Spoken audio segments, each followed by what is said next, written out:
All right, I want to talk about chapter 9 now, particularly 9a this morning. You haven't had much of a time to look at 9a, but you might recognize that I'm going to be dealing with it like back to front because I think they introduce too much stuff that you don't really need at the beginning of the exercise. So that's the title of the whole chapter. It's to do with networks, which you already had a look at earlier in the year. Continuing that, I did tell you we're going to do more works on networks. Now, my first proper slide is this one, which is taken from your textbook. And this is what basically it's all about, which it doesn't tell you what it's all about until it gets to the end, by which time you don't understand what they've been talking about. So this is what it's all about. There's a diagram. They could be, the vertices of the diagram could be towns, they could be suburbs, they could be anything you like, could be a housing estate or whatever. So there's a number of places which show some numbers between those places. Now those numbers, they could be dollars, or they could be thousands of dollars, they could be kilometers, they could be anything that is measurable. They could be distances in meters, could be the number of hours to walk between the places, who knows what they are. But the point, or the problem is, how do you connect up all those places, keeping the cost to a minimum? You would not want to connect everywhere to everywhere else. That's obviously going to be expensive. You've got to get rid of some of those joins or not use them. They're just an expensive way of doing whatever it is. And that is the problem that this exercise will help you solve. You think about it, there's lots of different ways of joining up those things. We want to find the one that connects them up with the least numbers. In order to choose the diagram which connects up those places with the minimum cost, you've got to draw a tree. We did trees before, as you will remember. So you've got to remember what a tree is in mathematics here. A tree is a line, is a series of lines connecting up those places, but there must be no cycles. Remember, a cycle is where you go around and come back where you started. No multiple edges, no ways. You don't want to go two drawings to the same place. You only need one of them. And no loops. Now, that's just a reminder. Now, the chapter does remind you about that, and the first few questions ask you to show that you remember what these things are. Obviously, all the vertices must be connected. You can't leave one of the towns in the cold and say you can't have gas, it's too bad. They've all got to be connected. And that's what makes it a spanning tree. A tree is just a connection of vertices with lines, with following those rules. A spanning tree is one that connects all the vertices, if you'll see that word. The next thing on the board says, if there are n vertices, that means n minus 1 edges. So if you are going to draw a spanning tree when you've got, say, 15 places to join up, you will find that you will draw 14 lines. So if you've got 9 places to join up, how many lines will you draw? 8. One less. If you've got 17 places, 17 places, Sam, how many lines? 16, all right, so we got that. One less.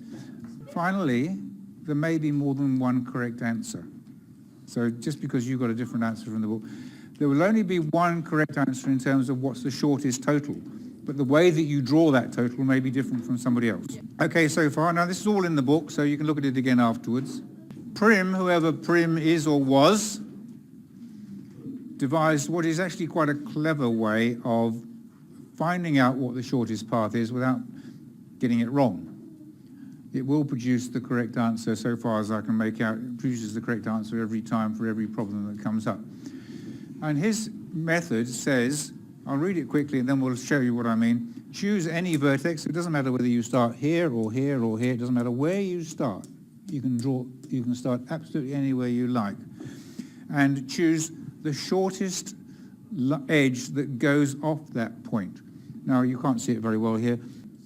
There's a clean one. So let's say we choose, let's say I start to choose there. Off that point, there is a 40, a 50, and a 70. So my first join is going to be down that 40 there. And I've used that 40 units so far. We're trying to make a spanning tree, which means that we have to connect up all the vertices once and once only. Now, from there, we've still got a 70 and a 50 coming off here, but coming off the 50, we've got a 50 and a 60. Choose the 50. So we choose the 50, and we've now got 3 of the vertices connected. This is different from the one I did before, I believe. I'm not sure. We've still got a 70 and a 50. We've got a 60. We've got a 40 and a 50. So I'm going to choose 40. Okay. What have I got now? A 60, a 70, a 60, a 60. I've got a 50 and a 50. Now, if you've got 2 the same, it doesn't matter which one you choose. We've got 2 50s. It doesn't matter whether we go down there or down there. Maybe I'll just go down here to see what happens. We're trying to join up every vertex. What's my smallest number from here, here, here, here, and here now?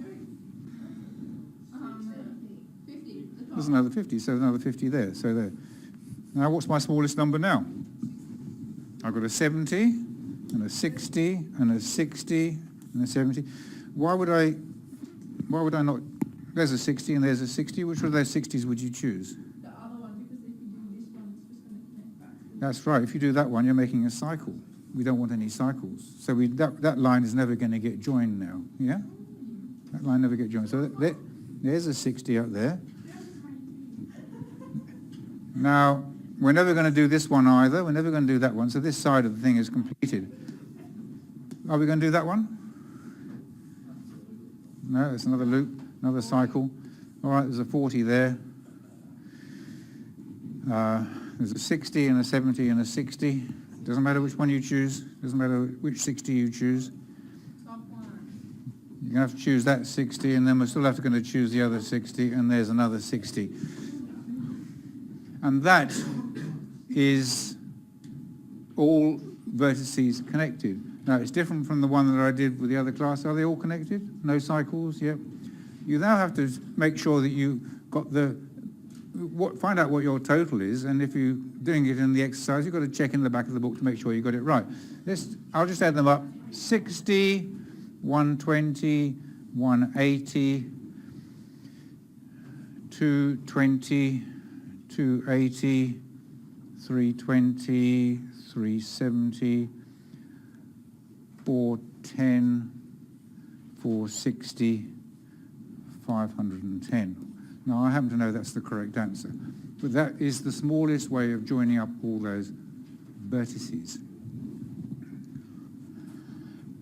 One thing the textbook says is it's a good idea to start, if you've got an isolated vertex, like this is an isolated vertex up here, that's an isolated vertex, but you don't have to start at an isolated vertex. It got connected anyway. I don't know why the textbook says that.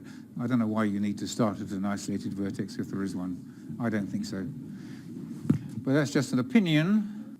It just says, that's the notes that you were looking at just now. Choose any vertex, choose the shortest edge. If choose 2 equal ones, it doesn't matter which one you choose. No cycles, continue until all vertices connected. So that's the one we just did. Does anybody want to see it done from starting at a different point? Yeah. You sure? You'll have to tell me what to do. Huh? You tell me what to do then. Yeah. Go. Okay, where do you want me to start? Where do you want to start? 40, 70. No, let's go. Here? 60, 40. This one? Yeah. Yeah, so it's actually a good idea to choose one of the shortest numbers. So let's choose that one. All right, 40, now what? Go. Tina, you said you've got to contribute to this. You said you want to do it again. 60. All right, yes. Chuck on down to 60. Down to 60. That one or that one? Down. Up. Down. 40. Another 40. All right. Down. Down to 50. Down to 50. No. Isn't it just going to create the same thing? Not that Up and not, down. not that 50? No. All Isn't right. it just going to create the same thing again? Well, it may do. It may do. It depends whether there's any alternatives or not.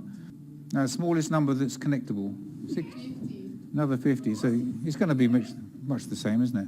Yeah, we don't need to put that, it's fine. Now what? What's the smallest number now? 40. 60. Oh, no, 50, sorry. Is it 50 here? But it may well be the same one, but it won't always be. Well, that's already connected. We might choose the 60. That's already connected. If you come down here, you're making a cycle. It's going to be much the same, so it should be 510 again.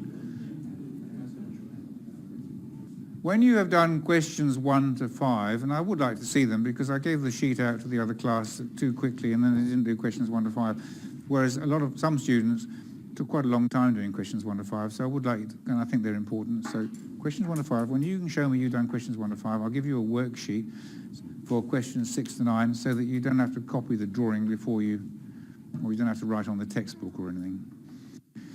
So it'll be easier to do the answers. And as I said, when you can show me all 9 questions done, then